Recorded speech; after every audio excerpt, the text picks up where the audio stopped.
This is your home for St. Cloud State hockey, keeping you up to date on the NCHC. One-timer coming, they score! Ripped in! A bomb from Pervix! Women's WCHA. So Dana Rasmussen fires and she scores! Dana Rasmussen for the Huskies alongside The National Hockey League. Dwayne Kaprizov in for a chance to win it! He scores! Kirill, the thrill is for real! Welcome to the NHL, a game winner! And everything from the state of hockey. St. Cloud Cathedral is now 42.6 seconds away from wrapping up the school's first ever title. Welcome to the Huskies Warming House Podcast Den.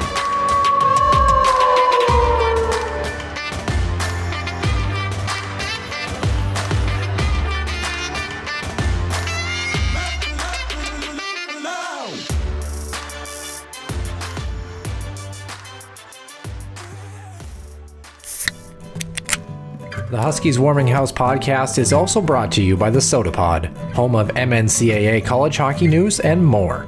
Stay wild and up to date with new episodes throughout every week. Find them on Apple Podcasts, YouTube, and other podcast platforms.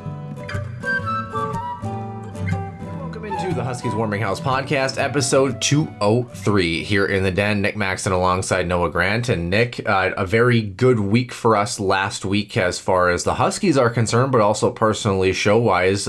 In preparation, in case the Huskies do not get the job done this upcoming weekend, we already had two of our three really great interviews coming up for our last show that we got to talk to our guests, Bill Proud and Ben Holden, both fantastic interviews that we're still trying to figure out how to kind of play our cards a little bit. And it actually might work out well regardless as we approach the end of show history here, as we're probably less than a month or about a month away from the final episode that we are going to have. So other than that being said, anything exciting going on in your world this week, Nick? Obviously, we got to take in the Huskies games this weekend and get an extra set of hockey, albeit not hopeful that we were going to get that Sunday game, but always kind of interesting to have a little bit of puck on St. Patty's Day.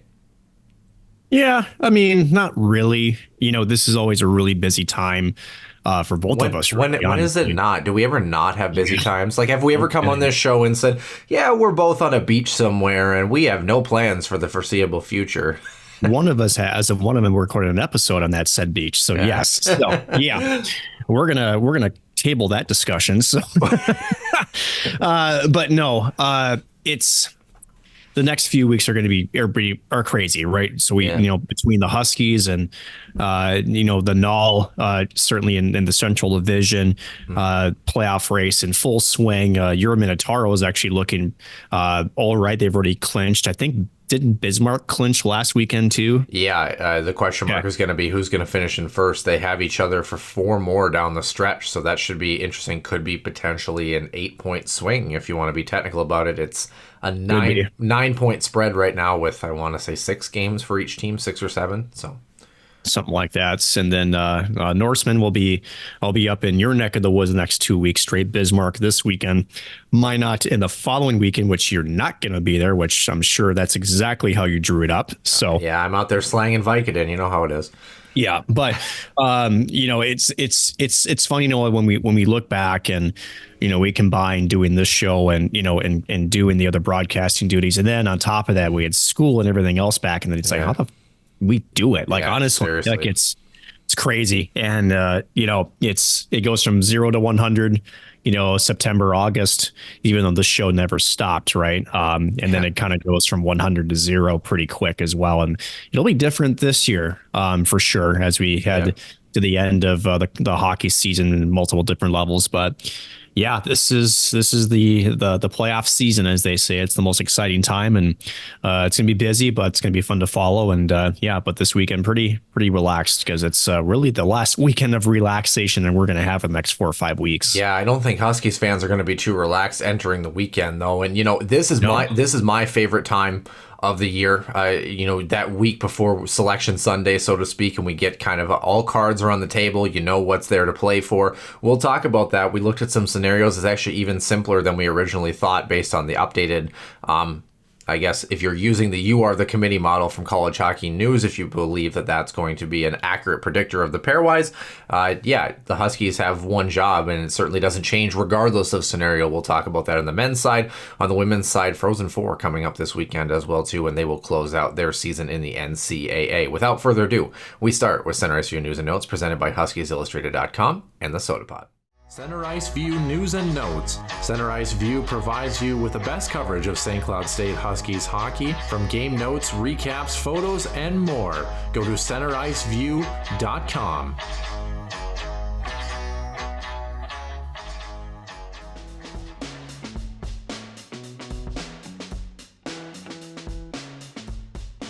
Episode 203, Nick Maxon alongside Noah Grant, and men's hockey, at least for the time being, they are still alive. Looks like, despite a couple of really weird scenarios, the team that they just beat, Western Michigan, will likely make the tournament. It would take a pretty difficult, catastrophic turn of events for them to not make the tournament. One of them actually probably does include a Huskies Frozen face-off championship in the cards for that, but we'll get to that in just a moment. First of all, Nick, I would say, well, let's talk about the story actually before we get to the weekend in the NCHC. There is a big story coming out of the NCHC that we've been kind of on for a little bit that I think might be just pertinent to maybe mention quickly. A team that did not have a great showing, of course, against North Dakota in their respective quarterfinal, and we throw this out. Chris Bergeron at Miami after, I want to say, 8 seasons. Does that sound about right? Maybe longer than that. He's done. He's finally out in Miami. Maybe a bit of a shakeup here coming down the pipeline. I do have a friend that works very closely with the team at Miami, and she was talking about, she thinks this is maybe only the first step and maybe a larger wave of just potential changes for that program to kind of get a refresh and reboot before they welcome in Arizona State into the conference next year. And, they're extremely happy about that over there. But with that being said, Nick, not really that surprising. The seat was already pretty hot entering the year. Yeah, I mean, and we've talked about this on a couple different wet lenses, right, Noah? And that is, first of all, when Bergeron was hired, right, he came in with pretty high accolades, right, where he turned Bowling Green around, had a great recruiting pipeline with them, and essentially all he was really asked to do was replicate that for Miami. And I think to a degree there was some promise there. I think there just wasn't enough of that there, right? And unfortunately, in a results-driven business, which is sports in general, especially at the collegiate level, and as you mentioned, right, Arizona State joining as the 9th NCHC member starting next season, to me, the bookends, it seems to be a clean slate for Miami University. It is tough because I think Bergeron, I got to speak with them a couple of times, definitely passionate about the game. We've talked in previous episodes, about Miami and the situation that they're in, and how it's a little bit more of a difficult sell per se, in that area of the world. So I'm not sure if we can fault him 100%. But he certainly deserves some blame to go around. Had some good recruits that did come in, just didn't seem like it could keep them around, for long enough to really build a full slate. Yeah, that's totally true. A prime example, someone that skates with us quite a bit, Brayson Bozer from the Minot area. He's playing with the Force right now, and for about a year and a half, he was with the Redhawks, and then he decoded and ended up. He's going to head actually to conference rival Arizona State heading up this season. I think does have some family or significant other there as well too. That obviously plays a factor into that. But regardless as well, if you ask any college hockey player, especially with the inception of the Sun Devils into the conference next year, if you're going to play for the Redhawks or ASU, who's your choice? It just has not been a premier destination since the early 2010s. It just hasn't. And again, when we go back and, you talk about Rico Blasi's tenure there, and, that's sort of the argument against Chris Bergeron, right? And that is you can make it work. There is a way that you can attract student athletes to Miami. They were a perennial program at that time. In fact, in the Frozen Four at least one time, if I recall. Yeah, and not only in a Frozen Four, less than a minute away from winning a national championship, and blew a 2-goal lead in the final minute, unfortunately. And you think about, like, Miami is not a place where, and this is no discredit to like St. Cloud or Western Michigan, they're not a place that's kind of hanging on by the threads facility-wise. They've got a really nice arena, really nice, backing from the university. There's a little bit of money there. I mean, it's not like they're, it's not North Dakota money, but yeah, but they're not floundering for cash. Absolutely. No. And that's where you just kind of look at that and say that they've got all of the tools and all of the necessities to be able to recruit. The problem is, if you're somebody who's thinking about playing college hockey, Miami is maybe the destination you latch onto until you start playing better, and then a Duluth comes calling, and then it's like, do I really want to lose 15 games this year? Yeah, that's been the story, right, for throughout Bergeron's tenure, and at the end of the day, Noah, it felt like the timing was right. We essentially kind of toiled back and forth of whether they would give him one more year. When Arizona State comes into the fray, it looks like they said, no, we want to start fresh, and we want to essentially try to not be the 9th team next year, right? And I think that was part of our debate, back earlier in the season is, what if this would come to a helm, whether Miami couldn't make some traction, it made sense that there would probably be a change at the helm. And it's always tough, right? No matter what the outcome is and what the numbers say. Again, Bergeron's a good guy. Yeah, he's, obviously he's coached at premier programs in the past. It just didn't work out for him in Miami. So it's tough.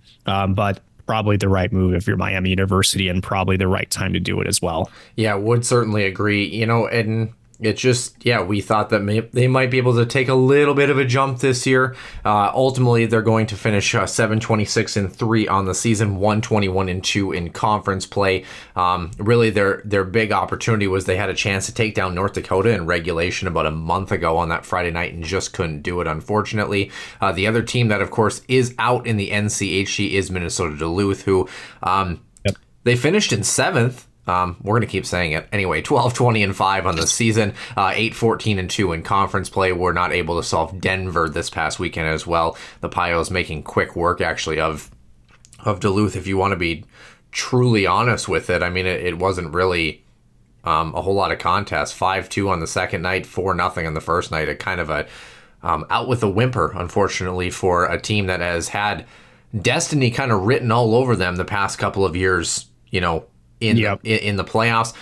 Other than that, Nick, the other 6 teams in the NCHC are still in the mix. And that is something that I don't think that we thought we would maybe say around Christmas time. We kind of thought this conference might be a little bit weaker, 3, maybe 4 teams that we were pulling there. There is a possibility that we get to a point where, 5 could be the number for this grouping here. But this conference in general, regardless of what you think, as we mentioned, North Dakota also beating Miami 5-1, 7-1 this weekend. The other 2 series, especially this Omaha CC series, Nick, had everything we expected. How about the comeback from CC on Friday night, down 3-0? They come back, late game heroics to tie it. They win it in overtime. Omaha punches right back with a really strong effort on Saturday. I thought that was their best game of the weekend, despite winning on Sunday 2-1. I thought overall the Tigers were the better team, just didn't get the bounces in the second half of that series that maybe they wanted. Omaha really able to kind of close the game down transitionally and really kind of essentially control the game via their own pacing, as opposed to the raucous crowd that Ed Robeson Arena has become. It's become a serious advantage for the Tigers this season, and that program has been very exciting. There are a couple of scenarios in which, of course, Omaha would be on the outside looking in, as well as CC, but it would take, again, just kind of a wild, essentially, soiree. In fact, Omaha might, if I remember right, is only one scenario, or maybe even none, actually, where Omaha is not safe. So CC is kind of on that bubble. It would take a couple of upsets, including the Huskies being well out of the picture, or well in the picture with everybody else. So, but yeah, the type of year that we were hoping for both of these programs to have, I don't know that it necessarily translated to NCHC success over the course of the entire season, but how often have we talked about teams getting hot at the right time, Omaha, their first frozen face-off in the NCHC inception. The last time they played a neutral site game, Detroit, 2001. Nick, is the last time. Both of these programs have a chance to make the big dance, and it's been well-deserved. Really is. And how about CC, right? Again, second half of the season, they were at one point as high as 9 or 10? Yeah. I think. And then the week later, they kind of flip-flop back up and down. But first time being in sort of that top 16 pairwise ranking for a while for CC. Good to see them there. So although they don't make it to St. Paul this weekend, I think Chris Mayotte is happy with the strides that this team has made, both in terms of the style that they play, but also the way that this team has executed. And then for Omaha, right, they never made it to St. Paul yet for the NCHC Frozen Faceoff. You mentioned 2001, right? How exciting it is for that group and Mike Gabinet, again, that coaching staff. We said it with Chris Bergeron, Matt Gabinet too, just a heck of a human being, great coach. And, as we mentioned before, talking to Nolan Sullivan, the Eden Prairie native, the captain of the Mavericks, before this season, he felt confident. And this team had a slow start. It really, really did, Noah. We were sort of grasping for straws as to why that was. And let's just say the second half of the season has been a second half surge for this Omaha squad. And they might be the most dangerous team in the pairwise right now, just because of the way they're playing right now. They're playing good hockey. Well, and you think about all these different matchups that might come in the NCAAs, we might see a lot of 3 and maybe 4 seeds coming from the NCHC that I don't think anybody wants if you're a high seed. I'm thinking, teams obviously, like Maine. Maine, for example, sitting at 6-7 in the pairwise. Minnesota's in that mix as well too. They're at 8 or something like that. And getting one of these teams that's been red hot is interesting. I also think it's curious that this Tigers team, despite not making the Frozen Face-Off this year, is probably light years better than the team that made the championship game last year. They are. If you think about that growth, Omaha finally kind of getting over the hump and getting a chance to, if anything, the Mavs have made tournaments, but they've been off for a week. They're going to do what CC is going to do, where they're going to be off before they maybe get another kick at the can, and that's not always easy either. Omaha at least gets to play hockey a little bit this weekend, albeit against a very good North Dakota squad who should be interesting. Besides the Tigers, there's only one other team that really has kind of had North Dakota's number this season. Oh, wait, it's Omaha. Should be really interesting as we enter the weekend. But let's go back to our St. Cloud Huskies, who started off the weekend very strong on that Friday night. And I think that's when you kind of dive into it, getting that Friday night game out of the way. We talked about how imperative that is for a weekend, especially a 3-game series. 5-2 final score in this one. Attendance of 3,026, which intriguing, but anyway. St. Cloud, 30-28 shots in this one, 8-6 in the first, 11-5 in the second, and then outshot 17-11. Western Michigan kind of making a push at the tail end of that hockey game. The Broncos did not score on 4 power play opportunities. The Huskies, 2 for 5 on the man advantage. Pretty much textbook what we wanted from St. Cloud coming out. 33 faceoff wins, 27 losses. I mean, really a fantastic hockey game through and through. The Huskies get 1 in the first, 1 in the second. Jack Rogers and Tyson Gross, respectively, their 3rd and 6th of the seasons. Josh Lidke, Barrett Hall, Dylan Anhorn, Adam Ingram, both of those coming relatively in the middle of each period. And then Vietti made it a 3-goal game with a shorty from Peart and Tyson Gross. And then Alex Bump answered back quickly, essentially a gritty goal to kind of get Western on the board. And then a really nice play in the middle of the ice in between coverage about 2 minutes later to make it a 1-goal game. Things got interesting. And then a pair of power play goals off of that major infraction and game misconduct. Yeah. Werner Miettinen, a pair of assists. Jack Peart, a multi-assist game for him. Mason Sahlquist tallying a helper as well, including a goal. Multi-point game for him, his 7th goal of the season. Josh Lidke, multi-point game for him as well. Power play marker was also his 3rd overall goal for the season. And then, as we mentioned, Chad Hillebrand, that hitting from behind game misconduct. And Isaac Posh stood tall, stopping 26 of 28. And just like that, the Huskies take game 1. As much as we want to talk about all of the efforts that St. Cloud had this weekend, and I thought it was a really great pushback on Sunday, this Friday night, Nick, and even with the fact that Western kind of clawed back a little bit in period number 3, everything we saw in the second half of the first half of the season for the Huskies that made them so dominant early on in the NCHC. I mean, we talked about they needed to have a good start. This was a great hockey game from St. Cloud. I would say the first time maybe since the holiday break where they really looked like a fairly complete hockey game through most of this contest, Nick. Can't disagree with that. And again, getting on the board first, I think helps the squad. Having a 3-0 lead. You knew Western was going to push back. Alex Bump, even as a freshman, he plays like a guy that will put a team on his back, and he's got the skill set to be able to try to carry you back. And he almost single-handedly did that again, a couple of goals 2 minutes apart to bring you back within one. But I still think St. Cloud weathered the storm well. Again, bad hit the third, but you take advantage on the power play. You get 2 power play goals with the 5-minute major to kind of put it out of reach late.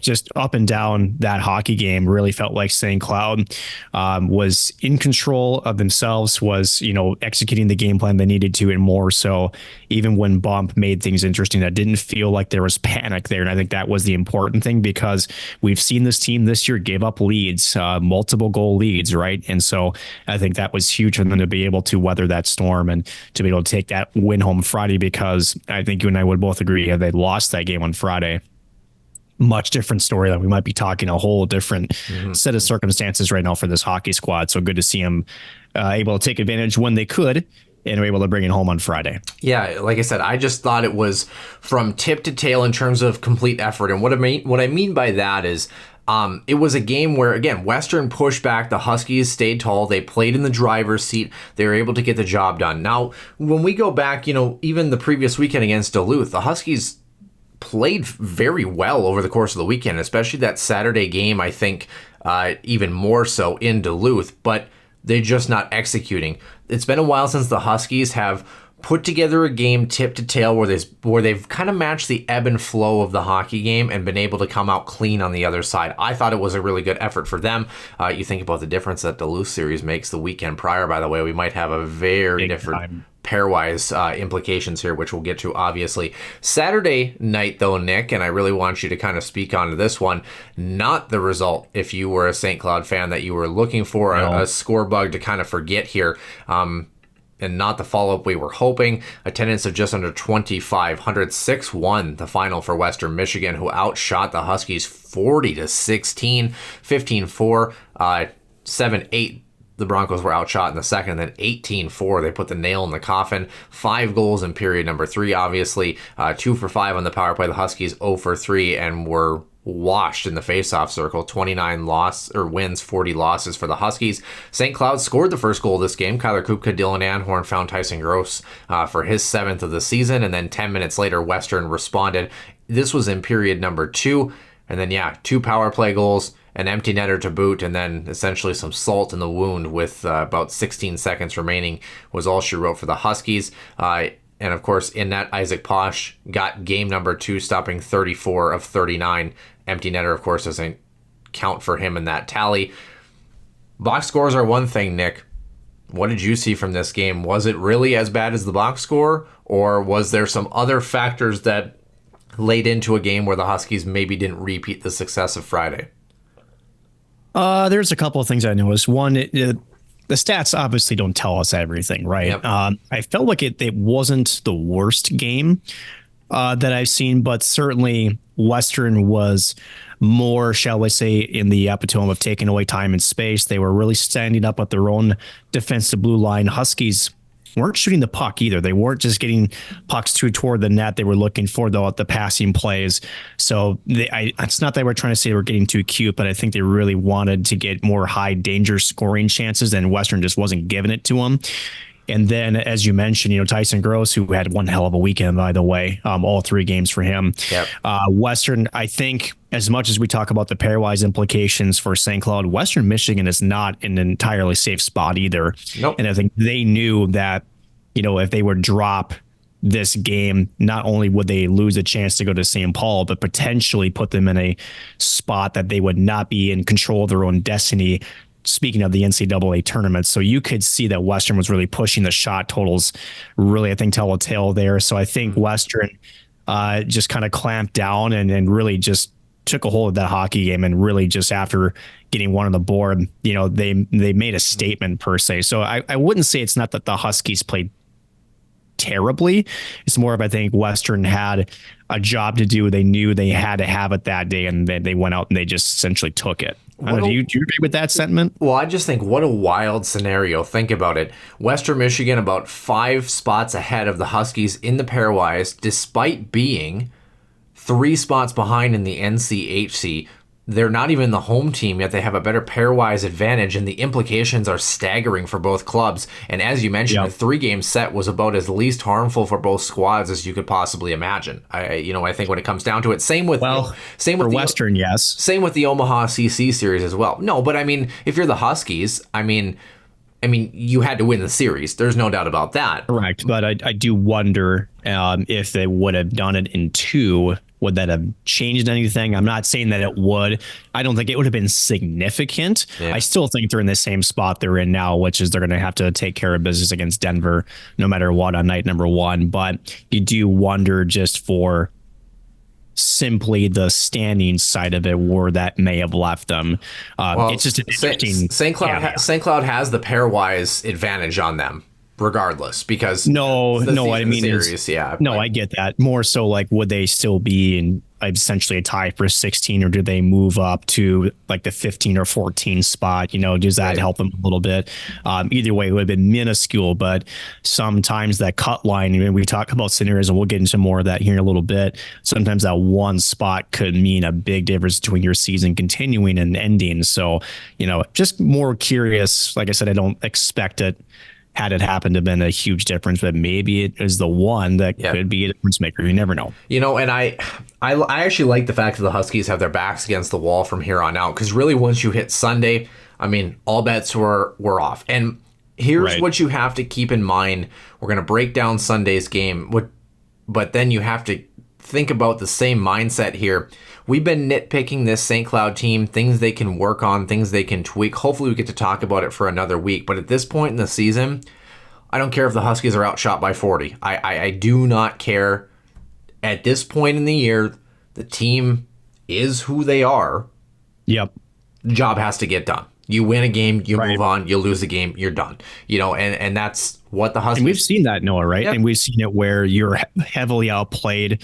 And again, shot totals can be deceiving too, because if they're all coming from distance in the point and there's no traffic in front, goaltenders are going to see that all day, right? So, or sometimes also there's grade A chances and your goaltender is standing on his head, and it's a 2-1 or a 1-0 win. You just get that one bounce that goes the way for you, and no matter what you do, it's almost a similar scenario to the Huskies and the Gophers last year, right? Where they had, I think, a couple of pucks bounce over sticks and had opportunities to tie that game. And I know that when we broke it down last year, Noah, we had both agreed that was it over Kupka's stick, I believe? Yep. That was in the second or maybe early in the third, had that Husky tied the game at 2 and not had a 3-1. It was a shot shot from the point, that went by the Huskies netminder that drew it to 2.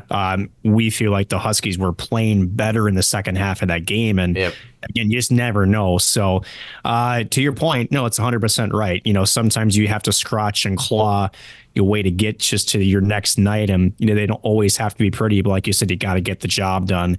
So stats are things you can break down, you can talk about, you can debate, but at the end of the day, only thing that you can't debate is the scoreboard. Huskies on the right side of that 2 to 3 times this weekend. Yeah, and, I believe it was Brock Faber who actually scored that separation goal, by the way. Little did we know what was to come after that. Was that Faber? I believe so. I was in the building, and I think it was him, but nonetheless, that's where the Huskies just need to get the job done this upcoming weekend, because I think St. Cloud is in a unique position where if they can get in that 13-14 spot, the highest they can go is 12 from what I can see, having won the Frozen Face-Off, just keeping that in mind. A chance to really play spoiler a little bit, and I think that that's a role that St. Cloud maybe needs to relish a little bit. The pressure's kind of off. They haven't had the greatest of seasons. I thought this weekend overall, though, despite the pushback from Western on Saturday, just a more complete package and the results to boot than maybe we've seen and a good confidence boost heading into this upcoming weekend. Sunday night, though, St. Paddy's Day, had to get the job done. The Huskies did, and did that. They did. So, I mean, 5-1 here in that Sunday night. Attendance of 2,000 in this hockey game. Shots 33-25 in favor of the visitors. Western 15-9, 12 even, and 6-4 across 3 periods. And the Broncos 0 for 2 on the power play. Huskies 1 for 4 on the man advantage. Faceoffs about dead even. St. Cloud 30 wins, 28 losses. But it was the Huskies who had a very hot start, and they carried it. They were in the driver's seat. They mimicked a little bit of what they did on Friday. Vietti Miettinen, Jack Rogers, Barrett Hall, all with goals, and all of them really pretty shots. The Barrett Hall one was an absolute snipe. This was a game where goal scorers were starting to pick corners a little bit and figure out netminders, a little bit of lineup tweaks as well too. Tyson Gross, Kyler Kupka, Hall, Lidkey, and Mason Salquist with assists in that first period. Western Michigan did answer back about 20 seconds after the Huskies made it a 3-0 game. But then in the second, a power play marker from Vietti Miettinen and Lidkey scoring about 14 minutes later. Tyson Gross, another assist. Kyler Kupka, Ethan Aucoin, Ryan Roseborough also with assists as well. Vietti Miettinen getting up to 20 goals on the season with a multi-goal game in this one. And the Huskies, off of the back of Isaac Posh, stopping 32 of 33, take this one. And they are headed to St. Paul this upcoming week, Nick. Yeah, I just thought from a confidence perspective, this team has been in a slightly similar position as the women, where they've had some games they played really well. They just, it wasn't offense that was lacking. It was the defensive structure for the men as opposed to the women. They put it all together this weekend, Nick. Saturday was a bit of a blip, but you know what? Backs against the wall. They had to get it done, and they played playoff hockey. They scratched, they clawed, like you mentioned. They gave themselves a chance to play more hockey this week. They did, and you mentioned, maybe more of the highlight reel type goals on Sunday. Again, especially in that first period. Again, the one you mentioned with Barrett Hall. My goodness, what a shot that was! Holy cow! Yep. And again, it's not like the Huskies did anything different on Sunday, right? I think they definitely executed a little bit more on the zone entries. I think they spread out the ice a little bit, and those passes they made across east-west, I think, really opened up some lanes. Western Michigan seemed to really be cognizant to me of being up in the forecheck, at least in the neutral zone. So that opened up some things for St. Cloud State, and they took advantage, right? That's what you want your goal scorers to do. Vidi, again, getting to 20 goals for the first time in his career. Just what a season he's had, right? So, but at the end of it, you're right. They took care of business. Playoff hockey. They showed some flair on Sunday, but nonetheless, they don't ask how many or how. They ask just, did you get the win or the loss? They got the 2 wins, and a couple more days until the big game of the biggest game of the year on Saturday, which is one we'll discuss and one that they do have to have. Yeah, definitely have to have. Coming up here, and we've got 2 games, of course, on the docket as usual. Friday, March 22nd, of course, same day that the women's Frozen Four starts as well too. The early game, of course, will be the 5 seed playing as the 4 seed, the only grouping to have a team that was the lower seed win their respective quarterfinal matchup. Omaha will face North Dakota at 4 o'clock Central. The Huskies have the late game, the 2 and 3 matchup at 7:30 p.m. Central Time. Denver playing host as the home team as the number 2 seed. The Huskies in that 3 spot. Game on Saturday is at 7:30 p.m. Central Time. The winners of each of those contests get each other coming up. But here's the more important picture, Nick, is yes, we can talk about the tournament. We can talk about everything all getting ready. Pairwise watching. There are scenarios in which the Huskies have to get the job done. Actually, a little bit simpler than we originally had thought here. And it depends on 2 things, one of which the Huskies have control over, one of which they don't. And the first one that they have control over is something that they need to get done regardless, as we're talking about, but also just continues to boost into their own fate. The more they win, the more they keep playing. Quite obvious, quite simple, easy. Yeah, who would have thunk, huh? But essentially, if you're taking... I don't know if I can comprehend this level of intelligence. Well, I mean, it's a high bar that we set here in the Huskies Warming House podcast. But Again, CCHA, at first we thought the winners might matter just a smidge with Michigan Tech. Of course, the Huskies had Bemidji State before. It does not actually matter. So Bemidji State, we just marked them in as the higher seed winning that tournament coming in. We'll get back to the ECAC. We'll talk about them in a second. Hockey East does not matter as well. All 4 of these teams are in a spot. There is a scenario in which Massachusetts can be bumped out of their particular position in the pairwise, but it means the Huskies are moving up the leaderboard. So for UMass to be out, the Huskies have to make some moves. Atlantic Hockey, not going to make a difference, but they're not going to be at 16, Nick. In fact, some scenarios can have them as high as 14 coming in. I don't remember the last time Atlantic Hockey was 14, but they are going to be 15. CCHA will be 16 regardless based on that. Well, I shouldn't say that. CCHA could climb up to 15 if St. Lawrence is able to throw some upsets in because they're at 45. So keep an eye. Also, by the way, number 3 seed ECAC Dartmouth, they're at 26 this year, Nick. They quietly had a really decent season, by the way. They did. Big Ten as well, no difference, no change. Michigan State is at 5, Michigan's at 10. And then the NCHC. Here's the scenario. We have North Dakota winning it all over St. Cloud State. So the first part of this scenario, let's just run this one because this is probably the easiest one for listeners, viewers to kind of be able to take in a little bit here. And that's just essentially being able to see that the Huskies would sneak into that 14 spot. UMass would be at 13. It would actually be CC, the Tigers, and Cornell that would both be kicked out. So Western a little bit safer in this scenario than Colorado College.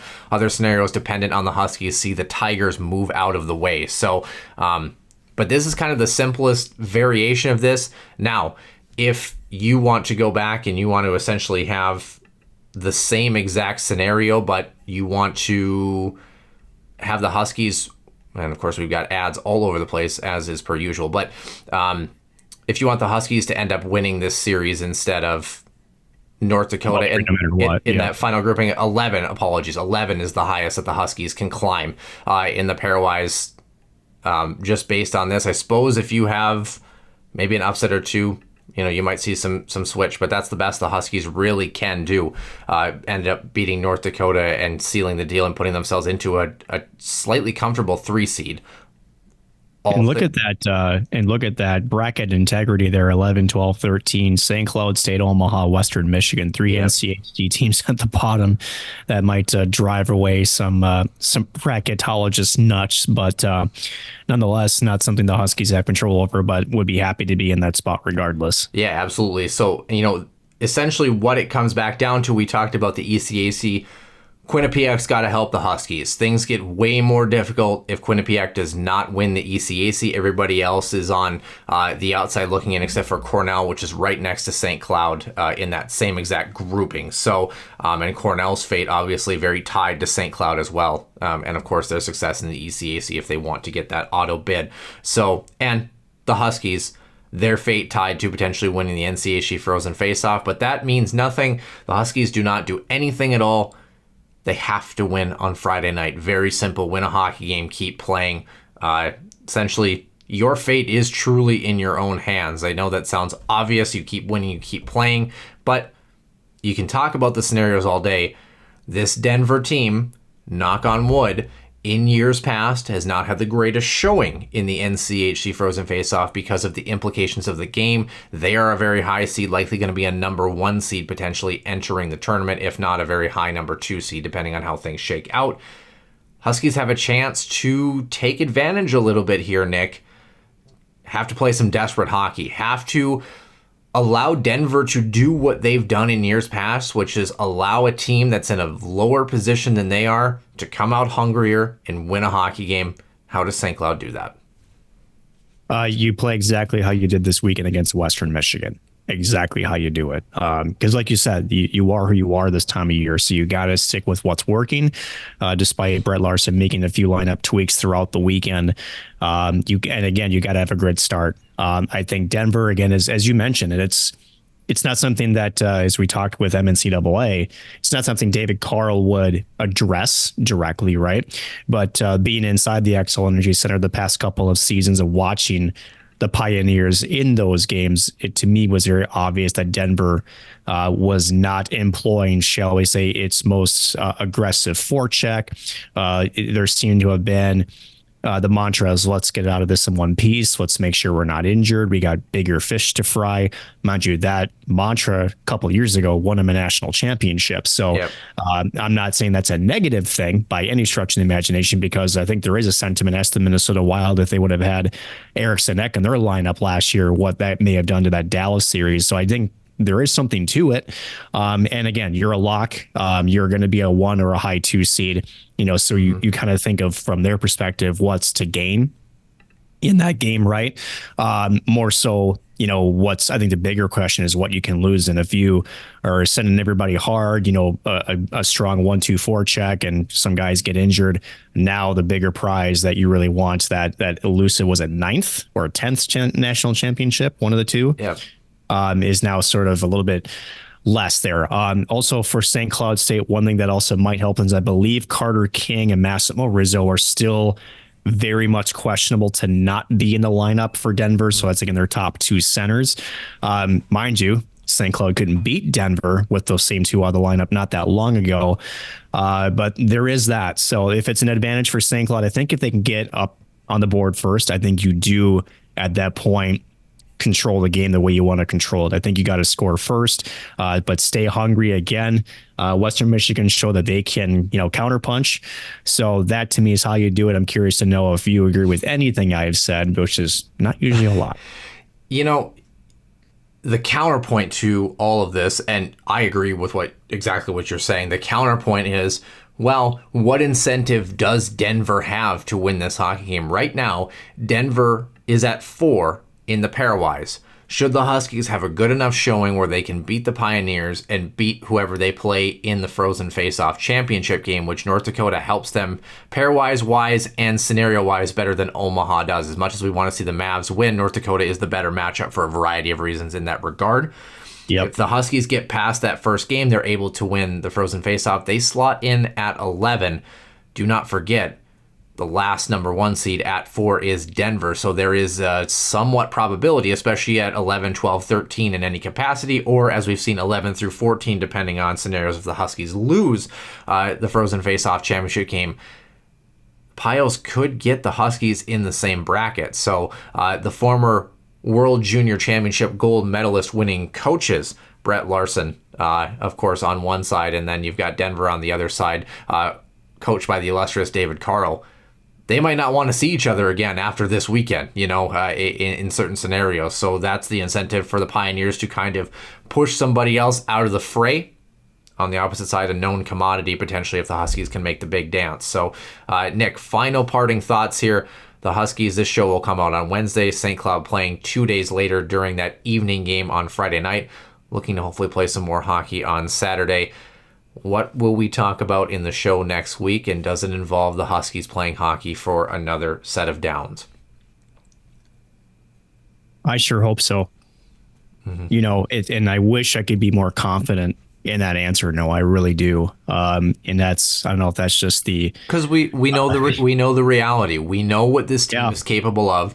We know that Denver has a lot of reasons to rest and recuperate as opposed to maybe bringing a true NCAA tournament style effort. We know how good St. Cloud can play.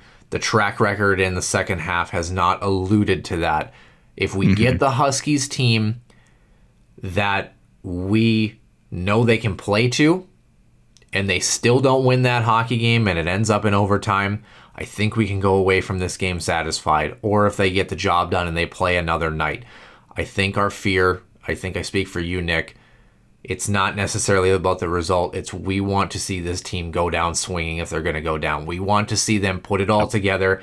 They have some deficiencies. This team is not your team of yesteryear. This is not 2018-19 of a team where they are a juggernaut powerhouse to be reckoned with. This is not that Huskies team. They've given themselves a chance. They played their best hockey at the right time, which is last weekend. Can they replicate that again?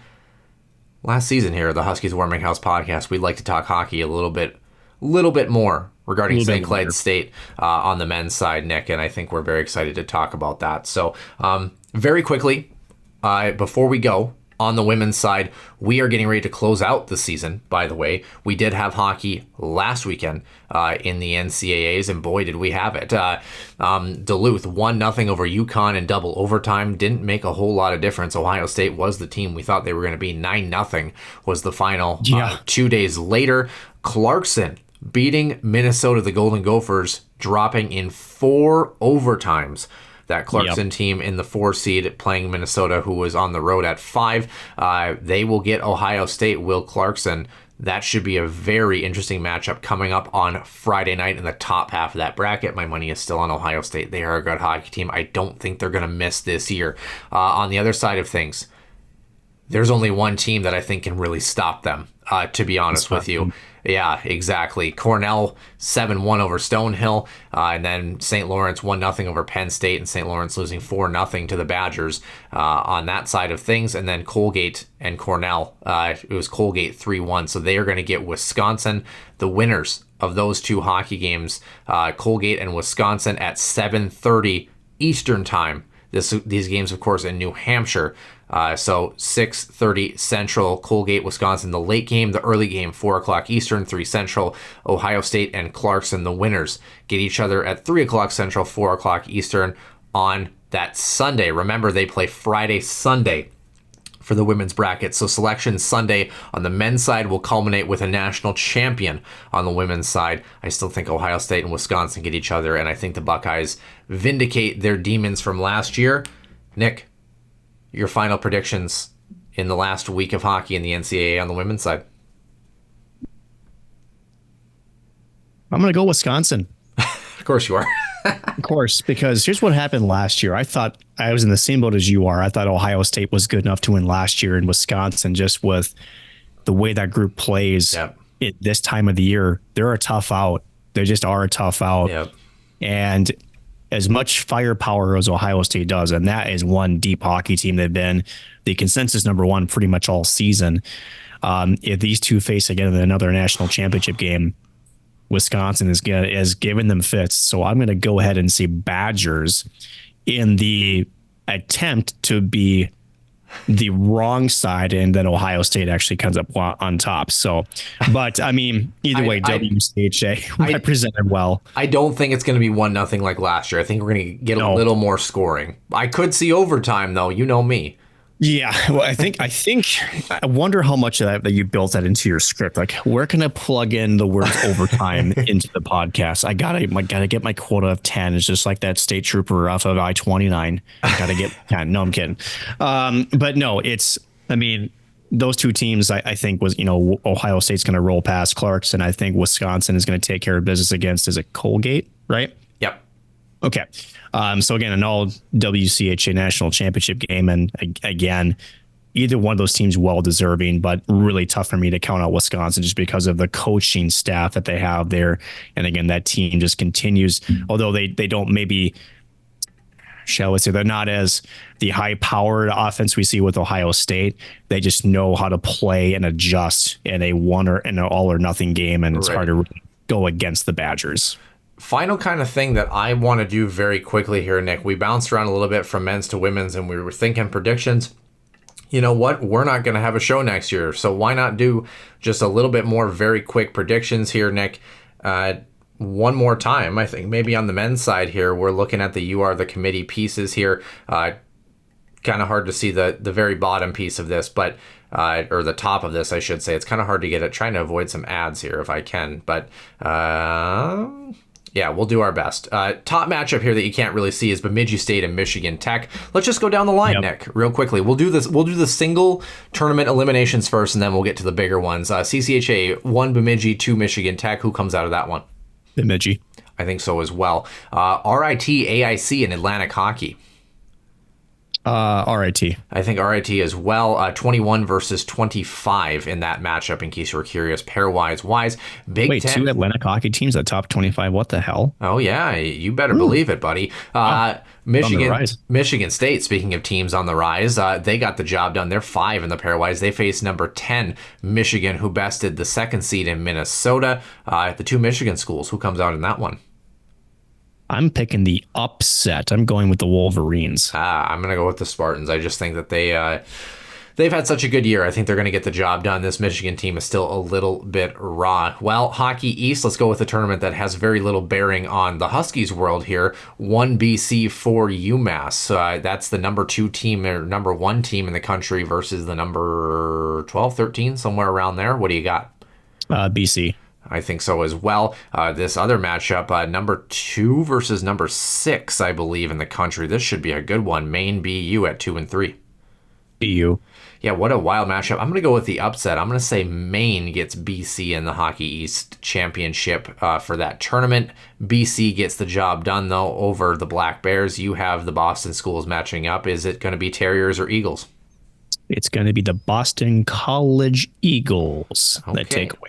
Yeah, I did pretty safe pick, all things considered. Quinnipiac St. Lawrence.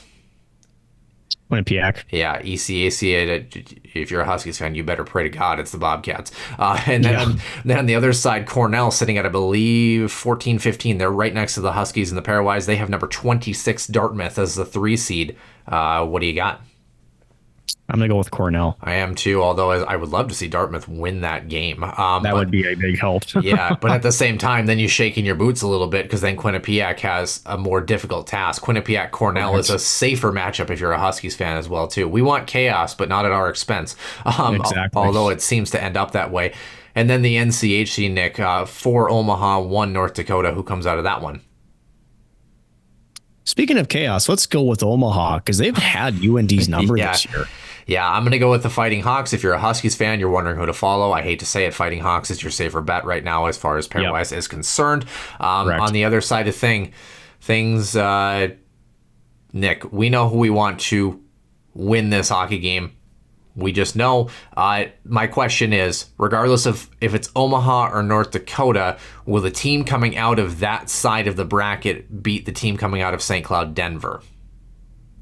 Possible. Yeah. It's possible. I mean, it's playoff hockey, right? You just never freaking know.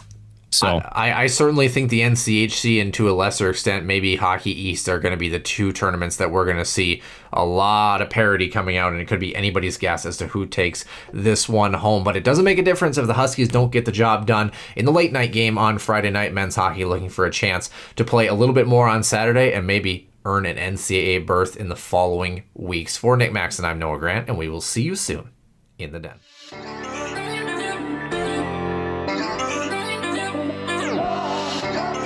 One-timer coming, they score! Ripped in! A bomb from Perix! So Dana Rasmussen fires and she scores! Dana Rasmussen for the Huskies alongside Dwayne Kaprizov in for a chance to win it! He scores! Kirill the Thrill is for real! Welcome to the NHL, a game winner!